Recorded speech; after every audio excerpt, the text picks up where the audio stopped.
What's going on, ladies and gentlemen? Welcome back to The Fringe. And boy, it's about time for a live stream, isn't it? I hope you guys are doing well. I hope you've had a great weekend. Hope you're staying cool, as I don't know about you, but this climate change is sure getting to everybody in Alberta. It's been hotter than Hades over here as I sit here as a hypocrite in my long sleeve hoodie. Welcome back to The Fringe. I hope you guys are doing great. I hope you guys are ready for a fun stream. We haven't had one in a while just because of long weekends and because of my vacation plans that got in the way all summer long. But here we are. We're sitting to go over what's gone on in the week. Make sure to give us a shout out in the chats. Let me know where you're watching from. It's always interesting to see. We've had new members joining the channel like crazy lately. Big thank you to everybody who's been doing that. But it'd be good to know where our viewers are coming from. And if we got any new viewers in the chat, make sure to sound off. Let me know in the chat below. Yeah, it's been a crazy couple of weeks. Where can we start off with? Well, before we get into the news and before we get into everything that's kind of been going on in the world, myself, I've been extremely busy. Again, our newest book, The Young Kid's Guide to Groomers, on its way out in about a month.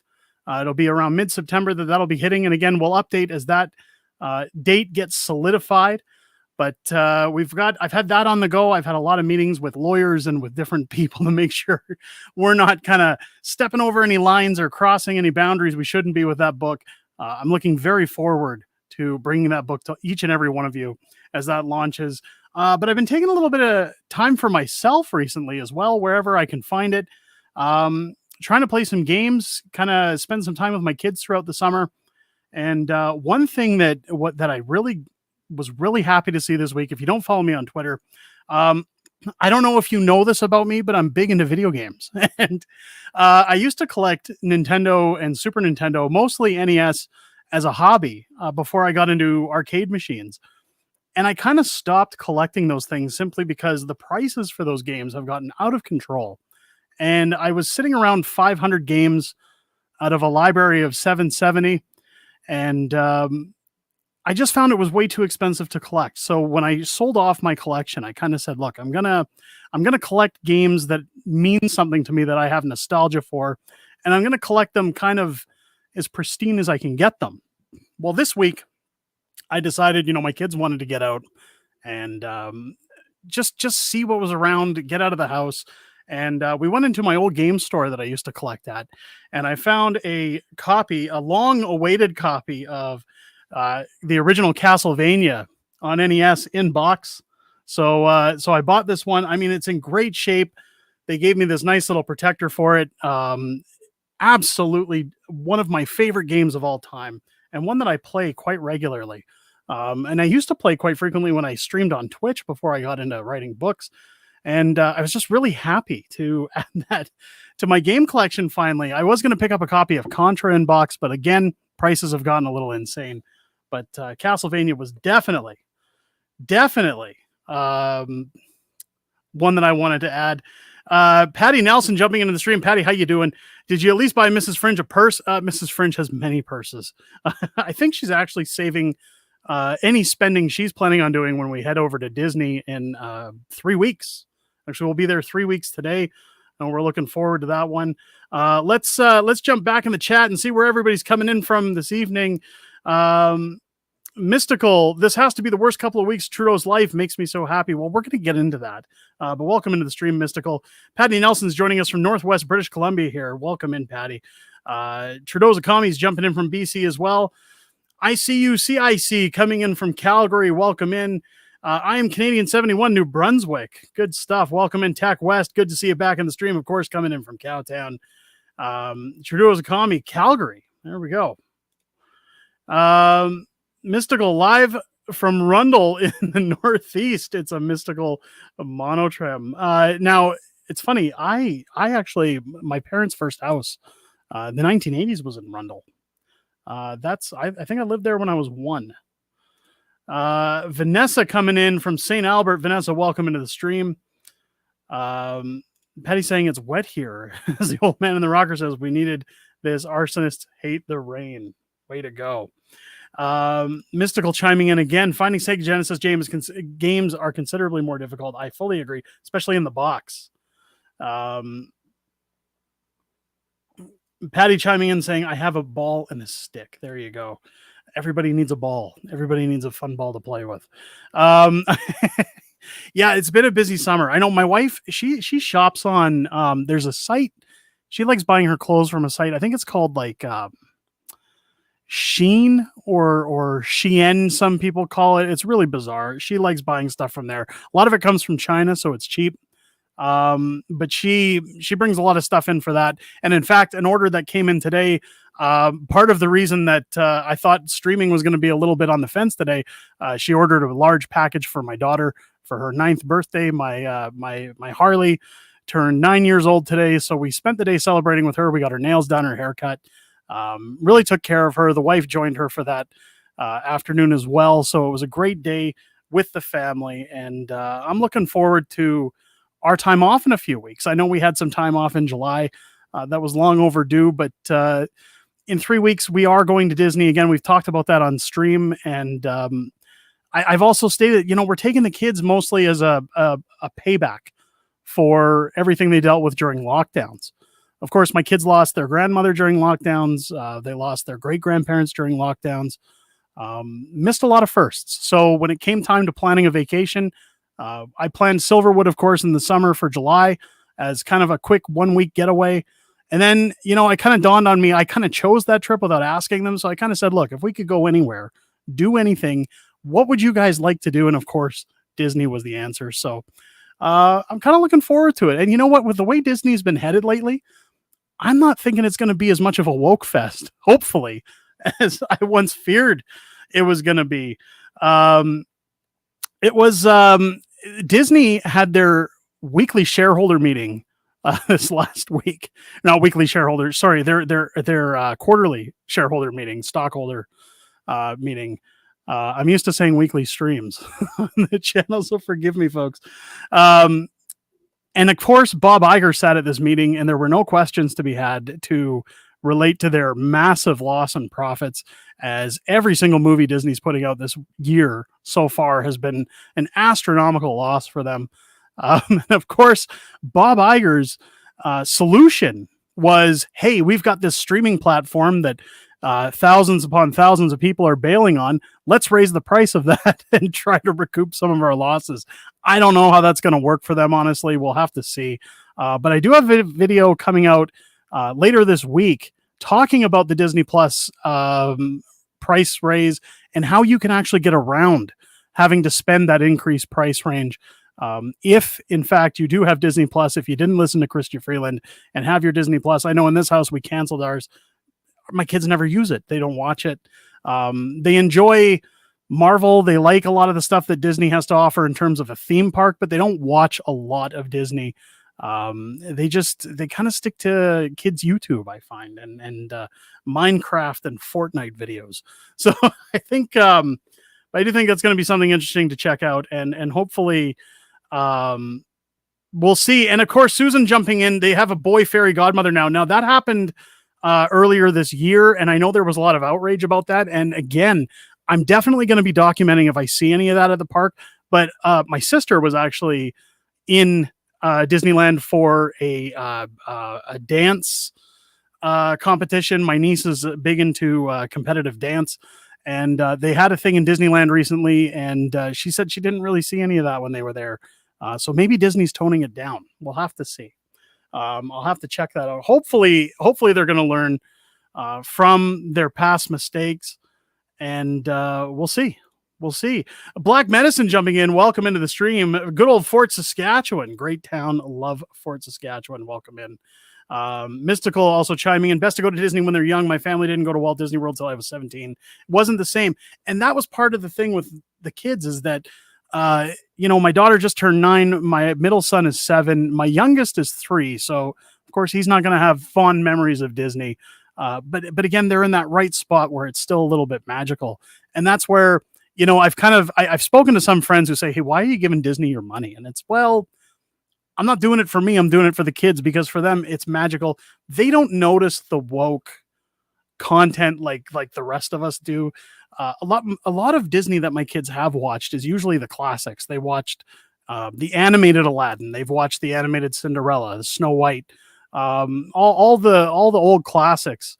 And of course, we have those on VHS still. So these are the unedited uh, classics, the way they were meant to be seen. I guess you could say, that haven't had any kind of remastering to them or mess arounds when it comes to edits. So again, it'll be interesting to see how it goes for the kids, but I'm hoping it'll do well. Universal's the one thing I'm more excited for than anything, because of course, Super Nintendo World.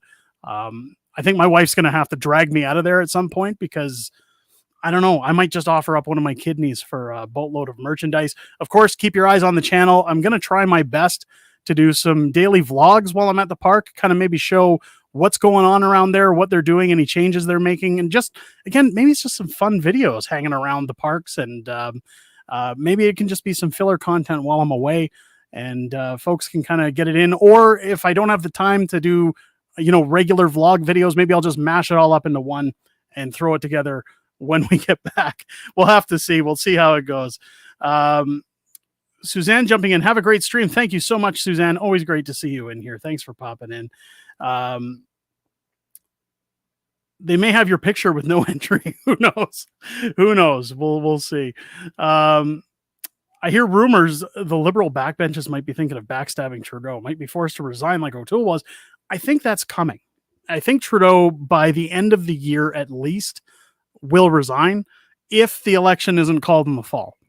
Again, the rumor mill is still going strong that there is going to be an election.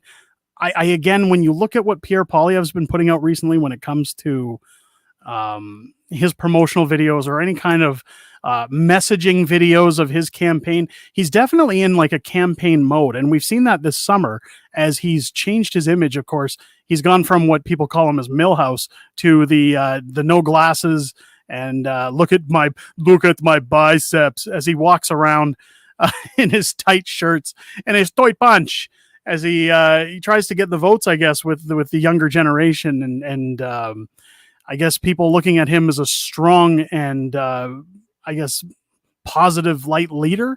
We'll have to see how that works for him. I know his wife recently put out a video where she was talking about why he's running, and you know what? When it comes to political messaging, I think that video kind of nailed it on the head. They did a good job. I'm going to try my best to get a video out about that as soon as possible. But while I'm not 100% in Pierre's camp, and the reason I say that is because I've made it very clear on this channel multiple times, I am not a one-sided party man. I don't cheer for one party over the other. I try to stay party neutral when it comes to elections. However, I do believe out of all of our choices going forward, if there were to be an election this fall or within the next 365 days, I feel Pierre Poilievre is probably the best option we have as a country if we want to do things like see the carbon tax come to an end and for energy markets to be allowed to get their product to market, and maybe another discussion about viable pipelines or liquid natural gas that needs to happen.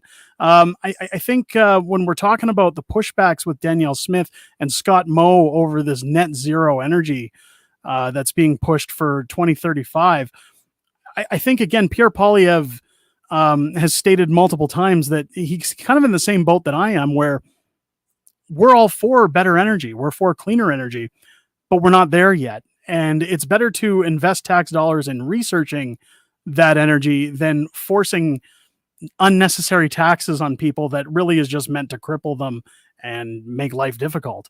We'll have to see what happens, because, again, I believe that Pierre is going to win an election if they were to call one. The polls definitely show that's the way it's headed.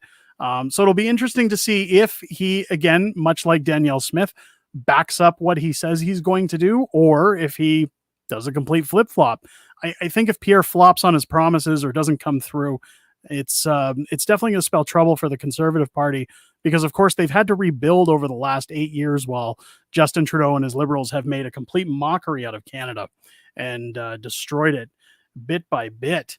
Let's jump back into the chat here. Derek Macbeth, welcome into the stream. I'd rather see the whole party voted out for pandering to that guy. But resignation would at least follow, then clean up some of the mess before they get punted. Fair enough. PP evolved into Chad. PP's showing off his PP, I think, is what he's doing. Interesting timing for Trudeau to separate. His father did the same thing. So we had a video this week, a video that did very well. Big thanks to everybody who came out and checked out that video. 52,000 views that video is sitting at now. My God. I haven't seen anything like that in this channel for quite some time. So I'm glad everybody enjoyed that video so much. Definitely saw some new subscribers come forward because of that video. So if any of them are in the chat tonight, welcome into the Fringe, and thank you for taking the time to watch our content on this channel. So when it comes to Trudeau and his separation, I've got a video coming out tomorrow talking a little bit more in depth when we think about the reasons for this separation. Of course, my video and my good friend Clyde Do Somethings that I tried to get everybody to go and watch after my video talks a lot about Sophie Trudeau and her communications company now being exempt from Conflict of Interest Act simply because they are quote unquote separated. But one thing that's really got me curious now is that over the weekend, it became relevant that Justin Trudeau has jetted off for another vacation to somewhere Western British Columbia, which we all know it's Tofino. The guy spends his head in the sand more than anybody else, but he took Sophie with him on his vacation. So it's now gotten to the point where I'm questioning, are they, and I know everyone in the chat's going to say, they've been separated for years. And yes, they've been living in separate houses for years. However, I question the validity of their separation and wonder, is this just a separation for the points of, I'm not going to say laundering money, but pumping up their bank accounts? Because if she's void from the Conflict of Interest Act, let's be honest, folks, how difficult is it for Justin Trudeau to ride out his term and then 6 months later say, oh, Sophie and I have, we've reconciled and we're going to get back together, while all that time they were actually increasing their net worth. When you look at US politics and you look at the way senators, the way presidents behave when it comes to their investments, and conflict of interest acts in particular, where those don't seem to really have any weight when it comes to the US Senate. Somebody to really look at in that term is Nancy Pelosi, or as I call her, Skeletor, who, her and her husband, I mean, her husband's an investor. She worked in the House and says, well, we're going to invest in AI with NVIDIA. We're going to pump some money into AI. And she tells her husband, go invest $10 million in this NVIDIA company. And suddenly they pass a bill saying that they want to give grants for AI. And the Pelosi family suddenly makes tenfold their investment, thus increasing their wealth. It makes me wonder why, again, this separation has all of a sudden come out a year after Sophie establishes this communications company that's magically getting grants from the federal government, exempting her again from conflict of interest, when to me it all lines up that, and again, this is speculation and my personal opinion. There's absolutely nothing about this on the internet. But if it walks like a duck and talks like a duck, ladies and gentlemen, it's got to be a duck, like Trudeau's wealth. If you look at him coming into office, I think his wealth when he entered politics, when he took the job as prime minister, I think he had a net worth of somewhere around $8 million or something like that. And now 8 years later, he's what, 300 million or something. Like, he's got some astronomical amount. Most of that was gained during lockdowns. We know that much. But is this just them pumping up their bank accounts is what I start to wonder. And again, I've got a video coming tomorrow talking more about that, and we're going to get into that. Let me get caught up in the chat, because again, folks, while I'm sitting here yip yapping, I see everybody putting in their 2 cents, and I don't want to miss anybody's comments here. We got that one from Nicole. Who controls the military? Well, I'm assuming the government, the federal government, or the Ukraine at this point. Sad, we used to have a military that had a huge history. We also had veterans that were respected and cared for in this country, and that seems to have gone out the window as well, which is very disappointing and horrible to see. With Russia peeking over our north and northwest border, why is our government disarming us to arm Ukraine to defend against Russia? Well, again, there's a lot of backdoor deals that benefit these folks. Uh, that if we could peek behind the curtain, so to speak, and see what's really going on in any government, I'm not just talking about Trudeau. I'm sure there would be things that would alarm 90% of the country if they could see what their leaders were actually up to. Um, it's got to be scary. I mean, they're disarming us, and at the same time, they're priming us for being vulnerable. We are vulnerable already. I'm getting my Pierre Milhouse flip-flop signs ready. I have zero confidence he will turn back any of the liberal policies set into place. His behavior towards Christine Anderson showed he's a Sino. Okay, so Mike, I kind of agree with that, and but I don't at the same time. Now, for myself personally, I do have a personal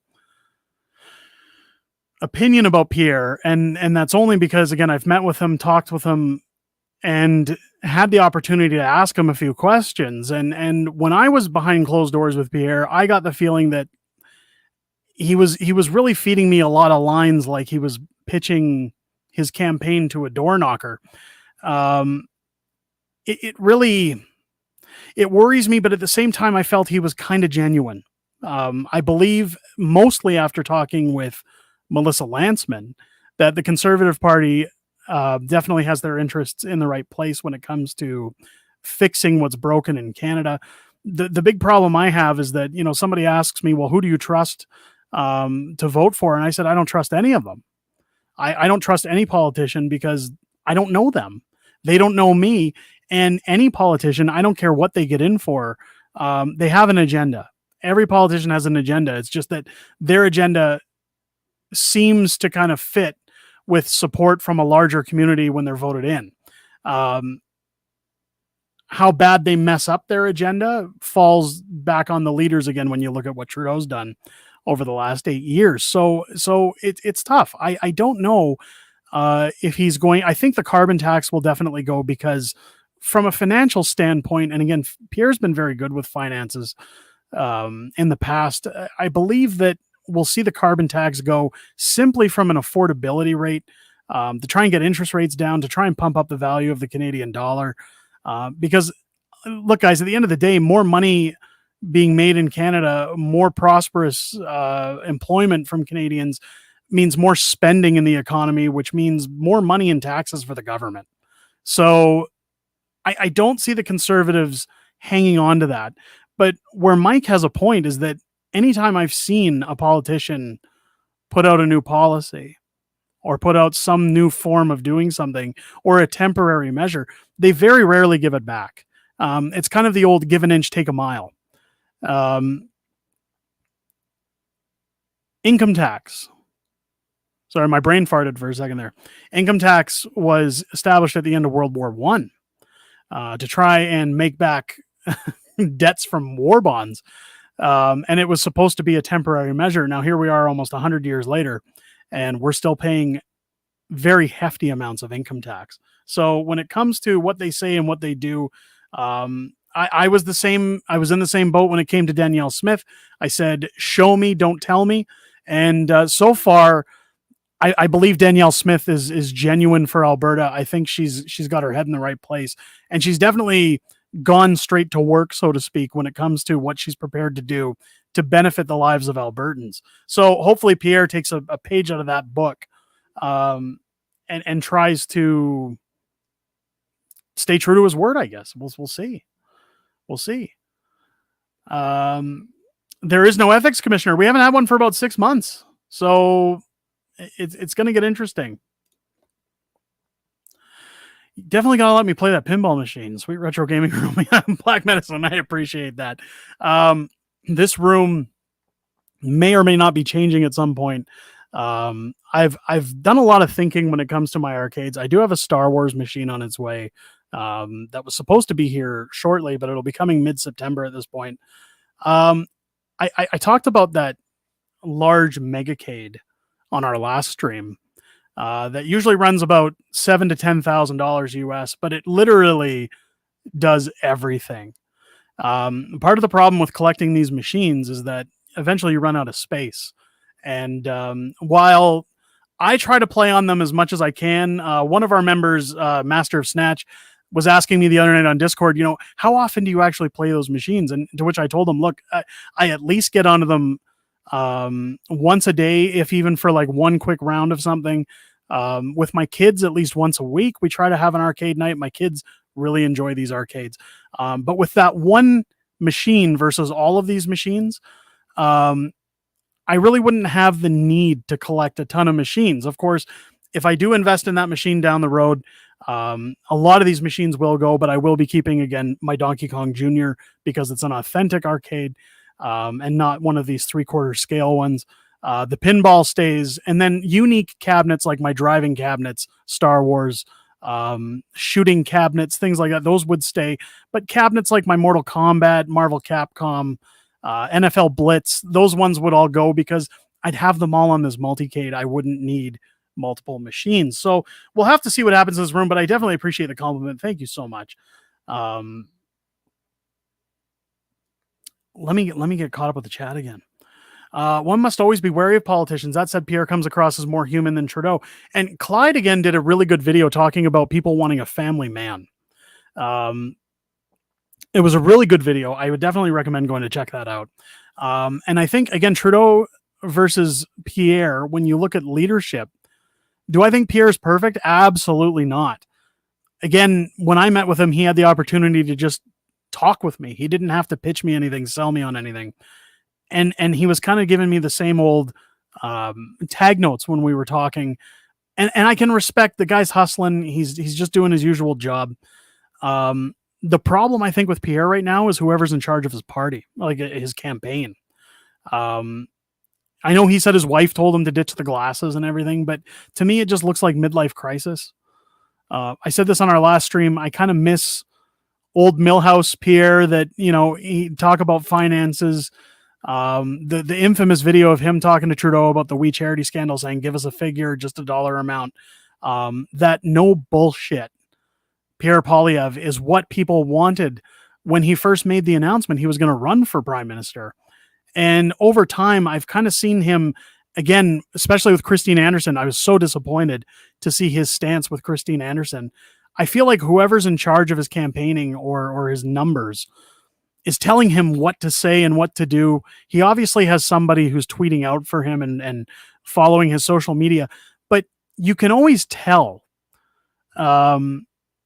he's tiptoeing very carefully because he's always worried about losing votes.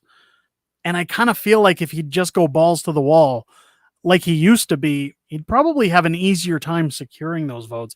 But I'm not, again, in full-blown politics like he is, so maybe there's something I'm missing. I don't know, but I miss the old Pierre.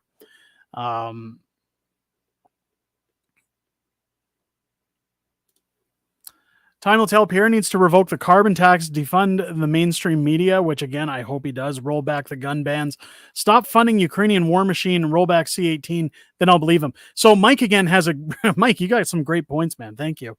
I do think he'll revoke the carbon tax just from a financial standpoint. It makes sense. Defunding the mainstream media is the only one I kind of see as a 50-50. He's made a huge stink about the gun bans. So, again, I see him doing that. The Ukrainian war machine, I hope he, takes a 180 on that one as well. But again, that's a 50-50 to me. Rolling back C-18, I definitely see that happening because that's going to hurt him the most if he doesn't. And speaking of C-18, what's really funny, my good friend Tamara Leach was in British Columbia last week on her book tour. And she, of course, was with a lot of the folks at Rebel News. And she made a really good point during her speech. She mentioned that Rebel News is the only Canadian news outlet that's still allowed on Facebook and Meta because, again, the Trudeau government has made a huge mistake. They have said that they don't consider them to be a legitimate news group. So Ezra Levant, apparently his eyes shut open as soon as she said that because he kind of realized all of a sudden, hey, wait a minute, she's right. I think they're going to capitalize on that because, again, in terms of the bans from C-18, Rebel News seems to be exempt because of the government's stance on them. So I guess the Liberals kind of shot themselves in the foot with that one. It'll be interesting to see if they about pace, because if they turn around and now say that Rebel News is a part of that ban. Well, that all of a sudden makes them a legitimate news outlet, which all of a sudden means they have to answer their questions when it comes to press events, and it would look really bad if they didn't. You need to do more research on Christine Anderson. I did it and surprise you who supports her and who she supports. I understand that end of it, and again, I don't get myself involved too much when it comes to German politics. I liked her stance solely based on people's rights to speech. Now, any politician, again, even Pierre Poilievre, when I say that I like them, it doesn't necessarily mean that I agree with every policy they have, or that no matter what they say or do, I would back them.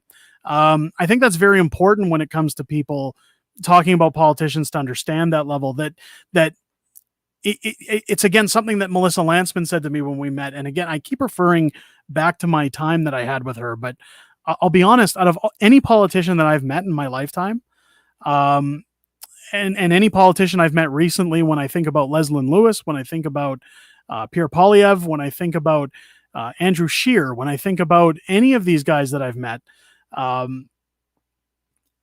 Melissa Lantsman was straightforward with me, and she didn't beat around the bush. And she told me, like, she asked, why are you voting conservative if you're voting conservative? And I kind of told her what I was thinking. And the first thing she said is, there's no magic switch, right? Like, she says the Conservative Party, and she said right then and there's things the Conservative Party pushes that I don't agree with, but we have to find a way to work together.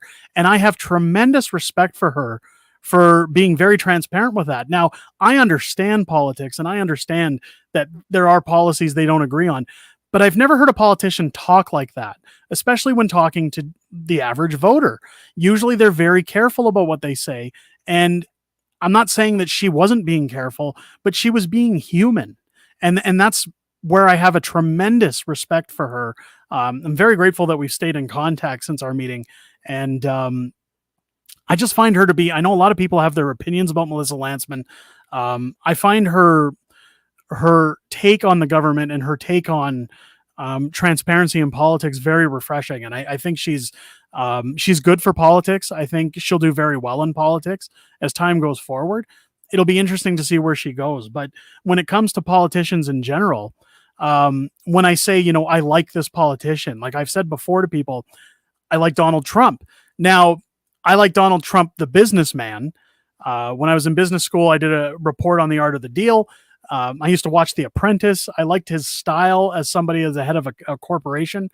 But I know that's kind of a character for Donald Trump, as well as a part of who he is. But when I say that I like Donald Trump, that doesn't necessarily mean I agree with all of his politics, right? It's that I like some things that go on. I like the style, but that doesn't mean I'm on board with everything. Much like when I say I like Christine Anderson. Well, I like her stance on freedom of speech. I liked her stance on the trucker convoy. There are things that she's said and done and people she associates with that again, I'm not happy about. But yeah, that's I think that's how people should treat most politicians. It's just, I like some things and I don't like other things. We can agree to disagree. But as far as German politics in the EU, I don't know a lot about Christine Anderson. So yeah, maybe I will take some time to get a little more informed. I think it comes across as more relatable with his look change. He seems to be bringing in more centrist voters. And again, it's a very good point, Nicole. And it could be, again, a tactic for an upcoming election. So it'll be interesting to see how that plays off. I'm not criticizing what he's done. I'm just saying that he's become, ever since he got his leadership role, Pierre's become a little more quiet. I liked aggressive. I don't care what you think, Pierre.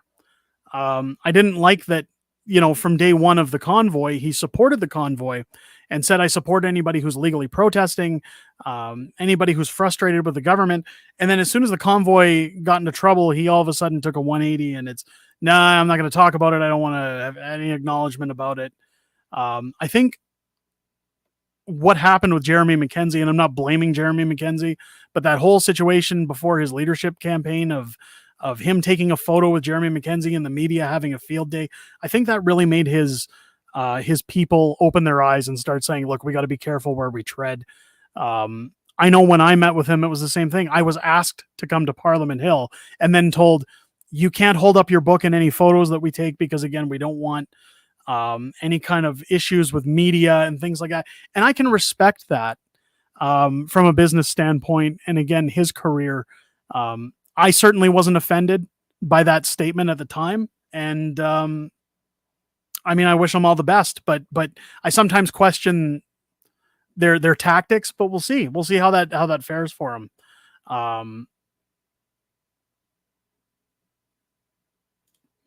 Except for Fringe here, isn't everybody WEF? I don't think everybody's WEF. I mean, it's and it says Melissa's another one they protect. I mean, again, now take this with a grain of salt. I spent 2 hours hanging out with Melissa Landsman talking politics and talking personal lives. So I did a FaceTime with my wife and kids. She had a good talk with them, and then we actually talked video games for about a half hour because she's big into Street Fighter, and it blew my mind that, again, this politician that, again, we're roughly the same age, but she had such a knowledge of that stuff that I never would have pinned her for that kind of person, but it was kind of cool that we just kind of had those conversations. So I don't know anything about her backdoor deals or who she associates with or what goes on there. I think anybody who does anything shady like that, in some way, shape, or form, whether it's by news or career-wise, things will catch up to people who are doing things they shouldn't be doing. All I'm saying is that the time I spent with Melissa Landsman, the things we talked about, and the transparency she had with me as a complete stranger at the time, because this is the first time I'd sat down with her. I appreciated the way she spoke with me, that she wasn't tiptoeing around and she wasn't kissing anybody's butt, so to speak. She was just there to be her and get to know me, get a couple of signatures, and again, have a good conversation. So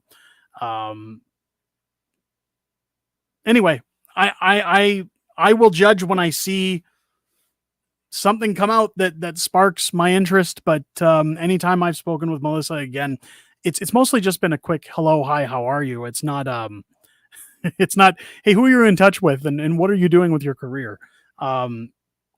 She never asks what I'm doing unless it's how's your current project coming along. But again, it's just mindless conversation. It's not really me digging into her past or her present. So together we'll prevail. Well, there you go. Almost all or most politicians will say what you want to hear. I understand that, Murray, and again, welcome into the stream. I know I missed a few of your earlier chats.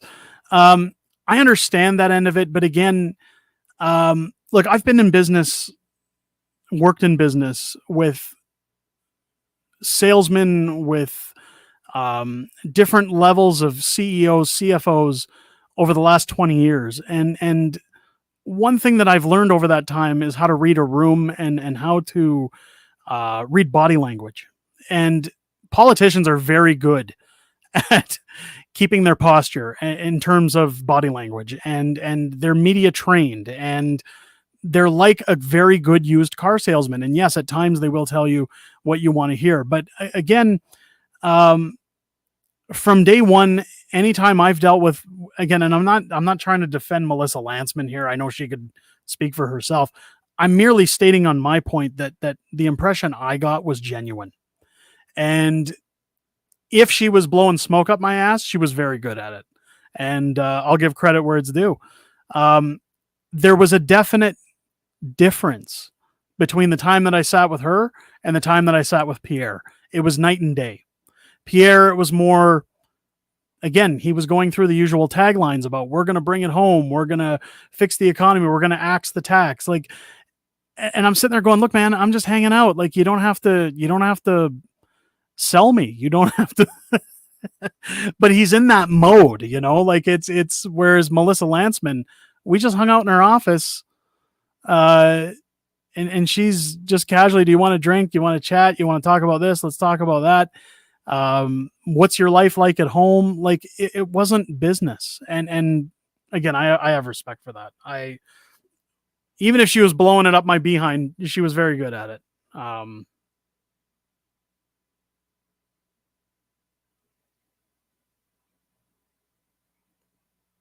Yeah, there's a little bit of arguing going on in the chat, so I'm not going to get involved in that. Let's now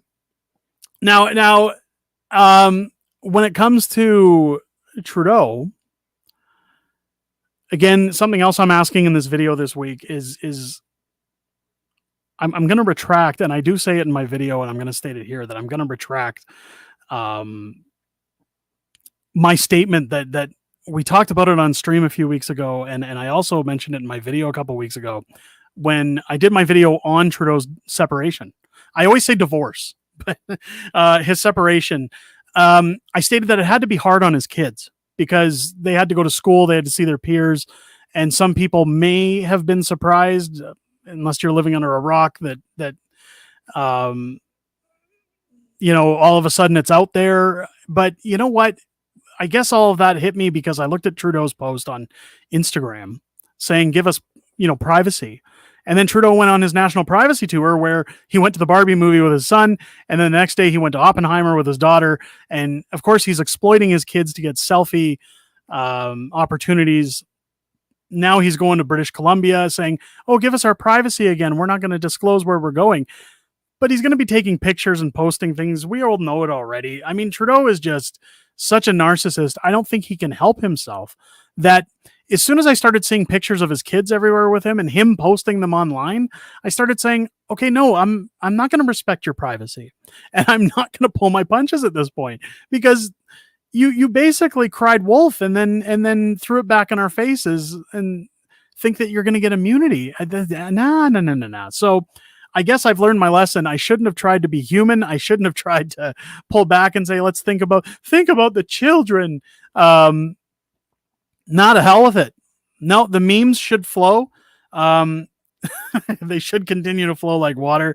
But one of my questions when it came to this thing, and somebody actually picked a fight with me on Twitter about it, was I said, obviously Justin Trudeau can't go out in public like you or I can. I mean, it's very obvious.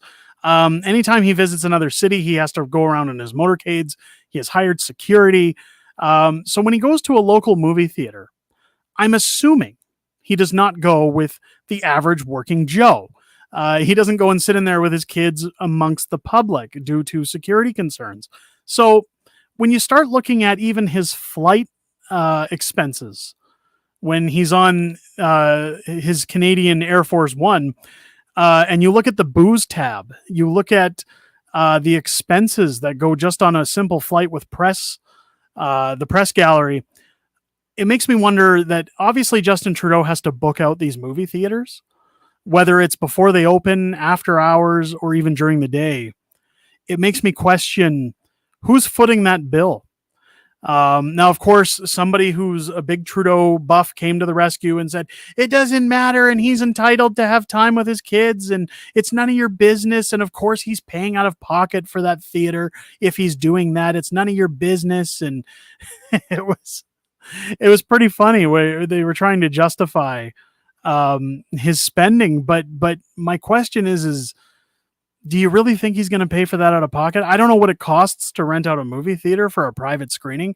I've seen online that there are some affordable theaters to do that, and there's also some where it's very expensive. So I'm not sure what that cost is, but I certainly don't see Justin Trudeau taking his selfie opportunities and paying out of pocket to go to movie theaters. My guess is that my personal guess is that he's doing it on the taxpayer's dime. Of course, this other person on Twitter yelled at me and said, you can go look at his expense reports if you're so concerned with them. Well, I did that, and his expense reports only go as new as 2021. So it'll be quite some time before I'm able to see if that was expensed to the good people or not. I'm going to be curious to see what comes from that. And as he continues his vacations and all these opportunities to take photos with his children, what that's going to mean for the Canadian taxpayer. Hey, Faye jumping in. Wife Sophie opens a communications company to sell pics of her own family. Yeah. And again, I've got that video tomorrow talking about that. And again, my personal tinfoil hat, I guess you could say, conspiracy as to what is actually going on or could be going on potentially. Make sure to check that out. It's going to be a good video. Hopefully it does as well as the the Trudeau video we posted earlier this week. My God, I know I mentioned it earlier, but that one really took away, blew me away to see that kind of response from a video. Really great to see. Yeah, as for this week as well, I've got some different videos coming. Again, we're talking a lot about, I don't know if you guys have heard about the situation in the US with Best Buy and their racist ways of opening a new management program and saying that white people are not applicable. It's only open to those of mixed race, or I guess diverse people. And of course, they've been called out for that. And again, I'll be doing a follow-up video to that because now they've called out Christians, and it's become quite the debacle. But of course, in that video, I also kind of relay it to Canada and say, there's a lot of conspiracies with companies these days, especially this girl who was in Brampton back in June, who apparently is being called a Karen because she flipped out at a Walmart saying that, she applied and wasn't hired because she was white, and they were only hiring East Indian folks. So again, we kind of debate the question in that video: is this happening across Canada? Are people finding loopholes to not hire certain ethnicities when it comes to job positions? Because as we get into a heavily inflated period in Canada where people are going to be looking for jobs just to keep food on their tables, it's going to be interesting to see if they're going to be denied work when they're ready, willing, and able to work. I know a lot of people give me the guff of, well, a lot of those people come to Canada and they're doing the jobs that, regular blue collar folks don't want to do. Some of that's true, but again, in these, stressful times, and it's difficult financial times, people are kind of out there looking for work. So hopefully that's not the case. I hope that's not happening. Now, again, Hey Faye saying they're not supposed to single anybody out. Now, in Canada, you're not supposed to single anybody out. And I'm not sure what laws work in the US. I know in Canada, again, our charter rights say that you're not allowed to judge based on age or based on creed, sex, or religion, or ethnicity. But it's interesting how they put this letter together. In the video, we do talk about it. They've also said that it's open, which I find funny about this video.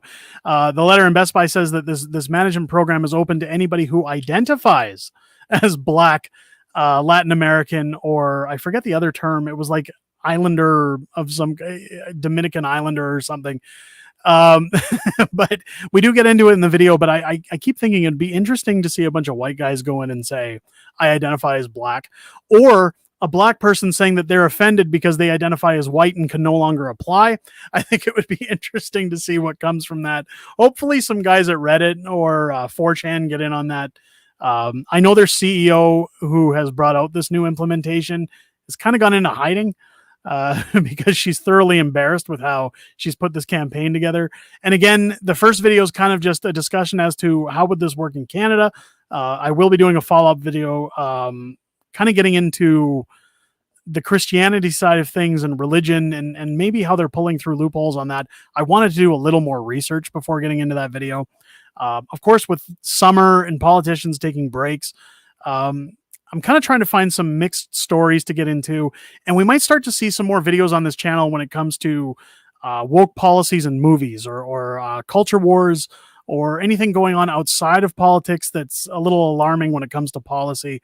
I think we're going to start covering those things on the channel, as well as politics, as well as once we get back from our vacation in the fall and my kids are back in school full time, I'm going to try to bring a little bit more content to the channel.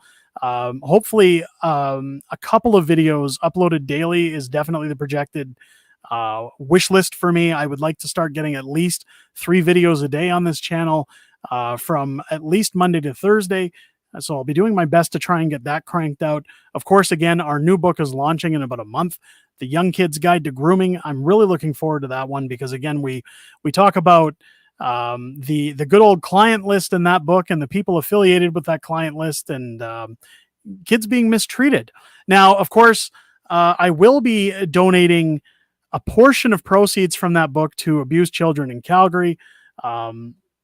The exact name of the foundation, I am going to pull up now because I don't want to misrepresent them.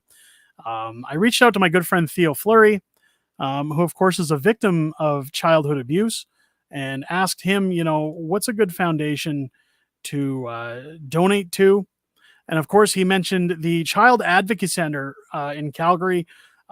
Again, with these books and with satire, I tweeted out this week that, while we try to write comedy here at Unacceptable Fringe, my illustrator and I, we put funny themes in books and we poke fun at people, but abusing children, whether it's mentally or physically, is not a joke.